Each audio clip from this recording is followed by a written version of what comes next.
And now let's move to the trans-European European movement, democratic movement, that you're not only talking about, but that you're trying to build, right? DIEM is its name, and it's in the making, and it should have its birth date around early February, right? So 9th of February. So the question is, what could be the modus operandi of a movement like that? Because it's trans-European. But if I understood you well when I heard you before talking about it, you don't see it as a party, as a political party. At the same time, even though it has an issue, it's not a lobby or a union, exactly, right? So its sort of political goal is neither vote, which is what party does, nor strike, which is what a union can do to sort of muster power. So what can be the modus operandi that would create, in fact, a pressure, right? Because one thing is to know that there are people in other countries supporting you, but if these people cannot express their support, whereas the central bank, the European Central Bank, the Eurogroup, and other institutions can make their will felt, this pressure is very nice, but it won't help an isolated government like the Portuguese government or another to survive, in a way. So what can be that the modus operandum of a movement like that? Michel, the number one lesson that I learned in my 5-6 months of negotiations at the level of the European Union, Eurogroup and so on, is that the old way of doing politics in Europe is kaput. It's finished. The old way was what? We set up a party, organization, a movement in one country. We worked very hard to create a manifesto for our country, an electoral program, promises of what we're going to do if our compatriots in Germany, in France, in Greece vote for us into government, and how we're going to use the instruments of the member states' government in order to effect this mandate. And then, as an afterthought, once we've done all that, once we're in government, or at least we have a substantial percentage in parliament, in the national parliament, then we try to find some kind of alliance with like-minded parties everywhere else in Europe. This tends to be flimsy, it's brittle, and very soon it degenerates into a farce, especially at the level of Brussels, the European Parliament, and so on and so forth. So if this is true, that the nation-state-based political organizations failed to connect across Europe and to create a conversation that leads to a consensus that then binds together these movements and these parties into a force to be reckoned with against the Troika of lenders, for instance, that is running the Eurogroup at the moment. If that is correct, what is the alternative? Well, the alternative is to inverse the pyramid. Instead of starting at the nation states and then forging an alliance, which is flimsy and brittle, how about starting throughout Europe a movement on the basis of a very clear manifesto that binds us together with some very simple ideas of what we want to do as Europeans. Begin that conversation. We're beginning in Berlin, then we'll take it to other cities.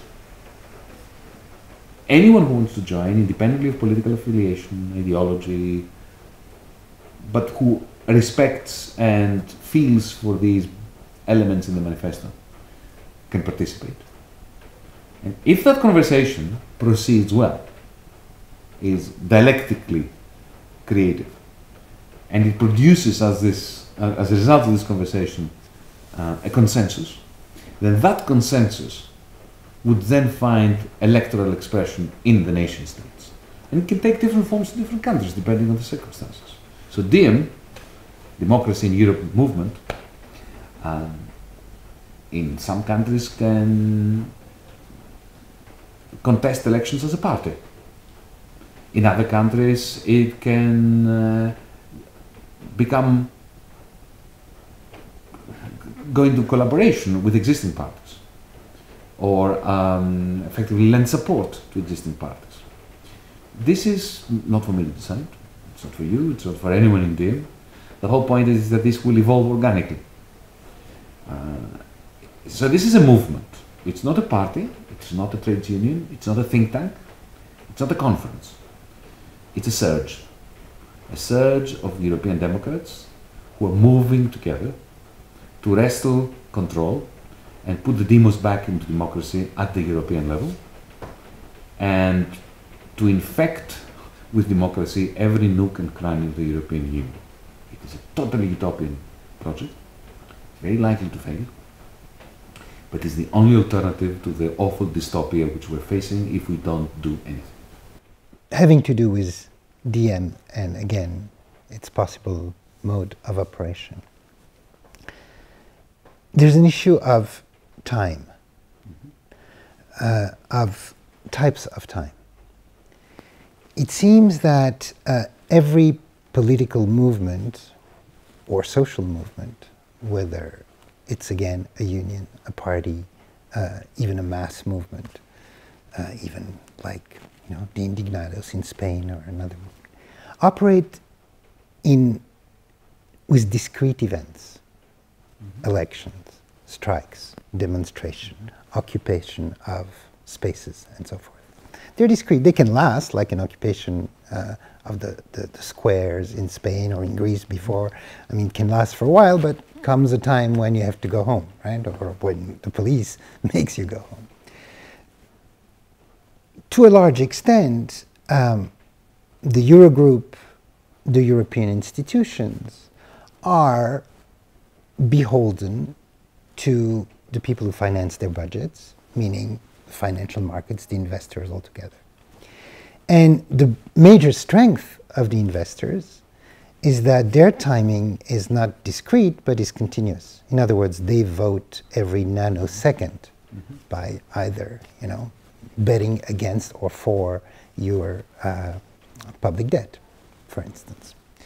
So the question, it seems to me, one of the big challenge of a movement today, considering that everything is kind of a triangle. You have the half powerless, but still powerful for the worse, members of government, whether elected or non-elected, like the European institutions. You have the people who vote them into power, directly or indirectly. And then you have the investors who basically pay for their budget. So it's a triangular game, with the difference that the banks or the financial system operates continuously, whereas the demos, as you call it, operates so far discretely. So it seems to me that one of the major challenge for European movement would be incarnating, expressing the demos, would be to find forms of continuous intervention, in other words, right? So that seems to be a major challenge. I mean, turning that movement in part into a form of rating agency, in a way, right? Rating agency for the people, after quantitative easing for the people. So the question is the invention, the possibility of inventing new modes that have to do and that have to take into account this modification of the regime of power. Well, you're raising an issue that is of central importance to liberal democracy since at least the early 19th century. The constant triumph of the economic sphere over the political sphere, and the way that it has been cannibalizing the political sphere, is part and parcel of the evolution of contemporary capitalism. And there is this, call it a prey-predator relationship between the economic and the political sphere. Just like a population of prey that is over-successful is undermining itself because it's running out of. Sorry, they say no. Let me say it. Just like a population of predators that are overly successful at eating their prey, at some point undermine themselves because they starve to death, and then their number shrinks and the population of prey picks up again, and the whole cycle begins again. That is more or less the relationship between the financial sector and, if you want, the economic sector more generally, and the political sector. Financial capital in particular has a capacity to make inroads into the space of politics and to take over its power. Its encroachments are increasing, and as political power shrinks, the economic and financial sphere is destabilized because it needs politics in order to stabilize it. And the economic crisis evolve, and then the political sphere reasserts some of its capacity, like under Roosevelt, for instance, to control the financial, political, capital sphere, and this process continues, goes on and on. So there is nothing new there. In the case of the European Union, because it was established as a cartel in the 1950s, and to this very day, it doesn't operate like a normal state does. We have a very interesting incongruity, a very interesting paradox. And I will phrase it in personal terms. When I speak to bankers in Europe, even though I'm admonished as a left-wing,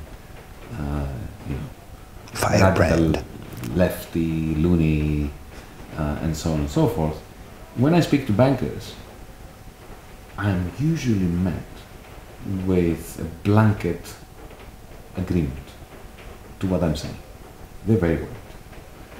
They see in Brussels a source of irrationality which is may have been useful to them when they were bailed out, but nevertheless they do not trust the current regime in the European Union in order to create circumstances that are amenable to their banking and financial enterprises.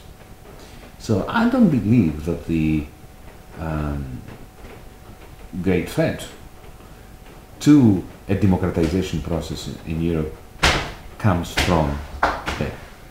It comes from the very bureaucracy and the political regime that is centered upon it.